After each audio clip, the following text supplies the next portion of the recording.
Miami Heat are definitely one of the biggest stories of this young NBA season. At the time I make this, they are just 4-4, but don't let their record fool you, this is a much better team than that. Despite missing out on Tyler Hero, Miami has actually improved their offense, jumping by 7 spots compared to last season. They are also 7th in defense and net rating, making them much scarier than what their record says. Bam Adebayo has more than doubled his 3-point attempts, Norman Powell is having the best year of his career, Simone Fontecchio has more than doubled his scoring compared to last year, Andrew Wiggins, Nikola Jovic, and Davion Mitchell are all more than solid players with one of the best coaches in the league in Erik Spoelstra. But I want to talk about the reemergence of Jaime Jaquez Jr., who after a groin injury missed a lot of last season and saw a huge cut in his minutes, but I think that sparkle might just be back. At 22 years old, Jaquez was a key contributor on a 46-win Miami team.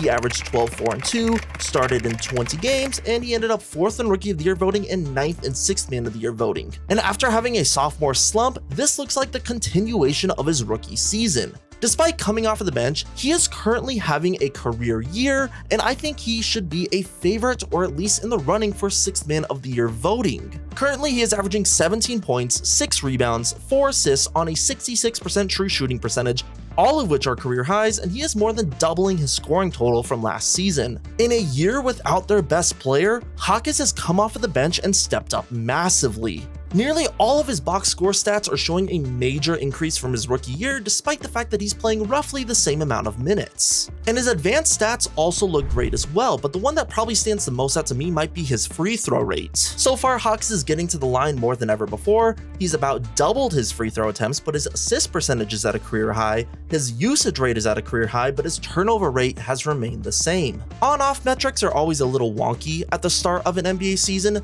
but for Jaime Jaquez Jr., he's actually leading the entire league in on-off rating per 100 possessions. He makes the Miami Heat nearly 38 points per 100 possessions better when he is on the court. This is more than every other star in the league, including guys who have great advanced stats like Luka, like Jokic, like Shea. Now, obviously, this 38 margin isn't going to stand for the entire year, but I do think this is indicative of how he is being a positive player on both ends of the ball. And when we dive into the film, Jaquez has a very complete game. He doesn't have any major glaring weaknesses, but I want to start off by talking about his ability to finish at the rim.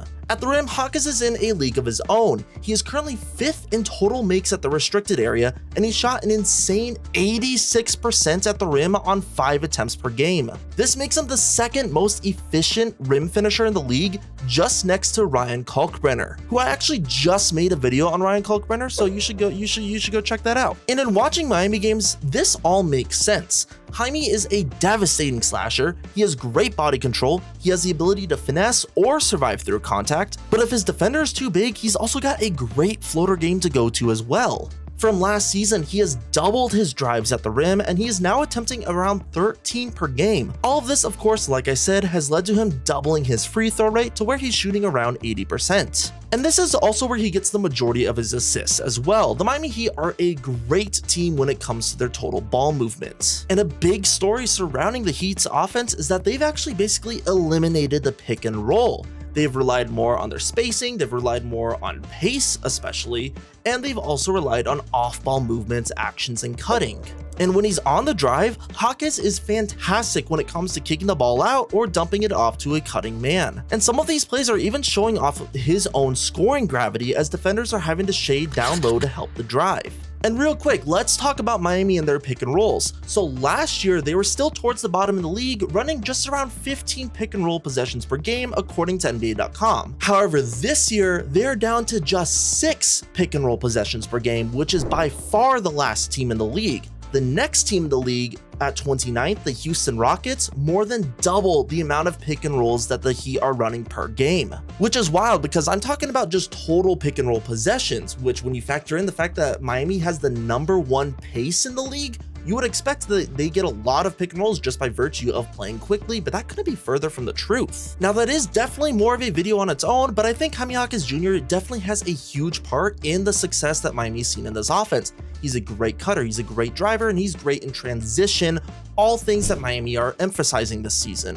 And his scoring down low is also more than just his driving ability, as Jaquez is a great post player, especially for his size. He's got good body control and strength that allows him to back down and drive on his opponents, but he also has the touch to give a lethal post hook or a layup. And I don't know about you guys, but I personally love watching players who use the post, especially these smaller guys. I think it just makes them overall more versatile players, but then it's just entertaining too. It just throws a wrinkle in the game, and it's fun watching something besides just shooting a 3-ball. And another reason why Jaquez gets to the rim so well, and why his numbers might be just a little bit inflated, is because of his transition scoring. So Jaquez scores about 6 points per game in transition, and he does this in 2 main ways. The first is leaking out after contesting a shot. It's very common to see Jaquez continue running down the court after defending an attempt to cherry pick for 2 points. The other option is by him taking it coast to coast. Jaquez is a good rebounding forward, something I also love to see in the NBA, and he's seeing more usage and more ball handling duties this season. So there are a lot of times where it makes sense for him to get the board and push the ball up the court, trying to catch the defense lacking. After all, this is all about what Miami wants to do.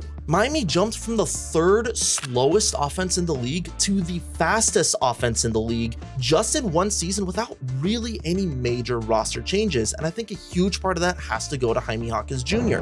But whether it's Jaquez or whether it's the Heat as a whole, they love to push the ball up the court regardless if it's after a made basket or not. And the last thing to mention with Jaime is his off-ball movement and cutting in the half court. Like I've been saying, the Miami Heat have completely redone their offense, now with more of an emphasis on pace, spacing, off-ball movement, and cutting. Not only is their offense the fastest in the league, but they've also made a small leap in their 3-point shooting, making about a half more 3 per game while being more efficient. Jaquez thrives in this sort of offense both on and off the ball. Like I said earlier, he's great at driving on his own, but when a teammate is driving, he's incredible at putting himself in position to get the ball to get a score or making a cut to open up for someone else. While he is only averaging 1 cut field goal attempt per game according to the NBA, he is the best cutter in the NBA, sitting in the 100th percentile. There is a bit of an asterisk on this, as this is on a relatively low volume, but you still have to give him his credit being a great cutter and being able to complete cuts when he goes there. And beyond this, he's not blind on cuts either. There are a lot of times where we see him cut and then dump it off to a teammate, something that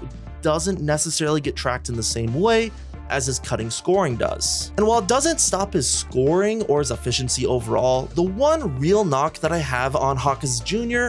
is his outside scoring. A little bit like how the Miami Heat already have, Jaime Jaquez Jr. has basically completely cut the mid-range game out of his arsenal, shooting around less than 10% of his shots from there. Unfortunately, his 3-ball isn't looking great. At the time I make this, he is just 3 of 15 on the year, shooting 20%. And he is also just a 31% 3-point shooter for his entire career, which isn't something we see often on 6'6" small forwards. I do have some hope that he can be a better shooter, given the fact that he shoots about 80% from the line, which is usually pretty indicative if someone's a good overall shooter. But we're gonna have to see, as even in college, he only had about 1 really good season from 3. After all, though, it is only his 3rd year in the NBA, and he's one of the most efficient players in the league, regardless of if he has a jump shot or not. If Miami can stay healthy and keep this style of play going, Jaquez can easily end the year as one of the faces of their offense and maybe even a frontrunner for 6th man of the year. His efficiency, versatility, and fit in Eric Spoelstra's new system makes him the perfect example of what Miami basketball is all about: toughness, intelligence, and playing the Miami way. While Jaime Jaquez Jr. may not be one of the players that you first think of when you think of this current Miami Heat squad, that is something that needs to change, as I think this pace is going to continue throughout the year. As the year goes on, I think Jaquez is going to emerge as either a 6-man candidate or one of the most improved candidates on the season. Regardless, I think it is time for him to become a face of Miami Heat basketball. That is it for this one. If you liked the video, you know what to do, and I will catch you all next time.